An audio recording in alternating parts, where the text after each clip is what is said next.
ভিডিওটিতে সানবিজ by তনির Facebook page থেকে একটি কমেন্ট নতুন করে বিতর্কের সৃষ্টি করেছে। লিভ-ইন নিয়ে এক সাক্ষাৎকারে খোলামেলা কথা বলেছেন জিনাত শানু স্বাগতা। বিয়ের আগে বছরখানেক একসাথেই ছিলেন তার বর্তমান স্বামীর সাথে, পরিবারের সায়ও ছিল তাতে। এদিকে সেই সাক্ষাৎকারের ভিডিওতে সানবিজ বাই তনি স্বাগতাকে নিয়ে এক বিস্ফোরক মন্তব্য করে বসলেন। কি বললেন তনি? লিভ টুগেদারও নরমালাইজ হচ্ছে এবং হবে ইনশাআল্লাহ। আমি আর হাসান 1 বছর লিভ টুগেদার করেছি।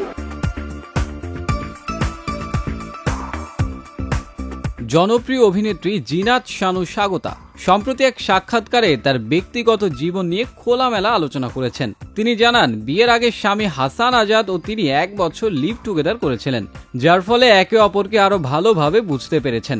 এই সময় তাদের সম্পর্কের গভীরতা বেড়েছে এবং পরে বিয়ের সিদ্ধান্ত নেন। স্বাগতা বলেন, আমরা একে অপরকে জানার পর বিয়ে করেছি, যা আমাদের সম্পর্ককে আরো মজবুত করেছে। তিনি তার স্বামীকে তার জীবনের সেরা বন্ধু হিসেবে উল্লেখ করেন, যিনি তার ক্যারিয়ারকে সমর্থন করেন। স্বাগতার এই খোলামেলা বক্তব্য ভক্তদের মধ্যে নতুন আলোচনার সৃষ্টি করেছে। অনেকে তার সাহসিকতা ও সততার প্রশংসা করছেন, তবে নেতিবাচক মন্তব্যের পরিমাণ ছিল বেশি।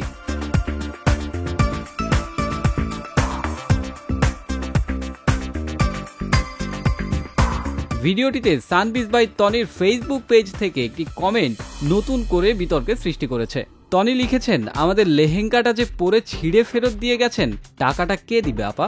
ক্যামেরার সামনে বড় বড় কথা বলতে পারেন, আর বাস্তবে স্টাফদেরকে মানুষ মনে করেন না, যা তা ব্যবহার করেন। সবকিছু ফ্রিতে পেয়ে অভ্যাস খারাপ হয়ে গেছে, তাই মানুষের কষ্টের টাকাকে কিছু মনে করেন না। তনির কমেন্টে বর্ণালী হক নামের একজন স্বাগতার প্রথম স্বামী নিয়ে কথা বলেছেন। তিনি বলেন, এ মহিলার আগের বিয়ের ব্যাপারে যা ক্যামেরার সামনে বলেছেন নিজের সাধু থাকার জন্য, কেউ না জানলেও আমি জানি। রাশেদ জামানার তার পরিবারকে ছোটবেলা থেকেই দেখেছি। রাশেদ জামানের মায়ের মতো মাটির মানুষ আর দুইটা হয় না। এমন মিথ্যুক মহিলা তার নামেও মিথ্যা বানিয়ে কথা বলতে আটকায় না। অসভ্য আর ভুয়া মহিলা।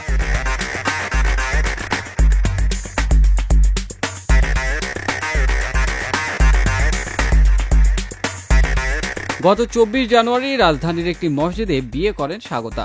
27 জানুয়ারি অনুষ্ঠিত হয় বিবাহোত্তর সংবর্ধনা।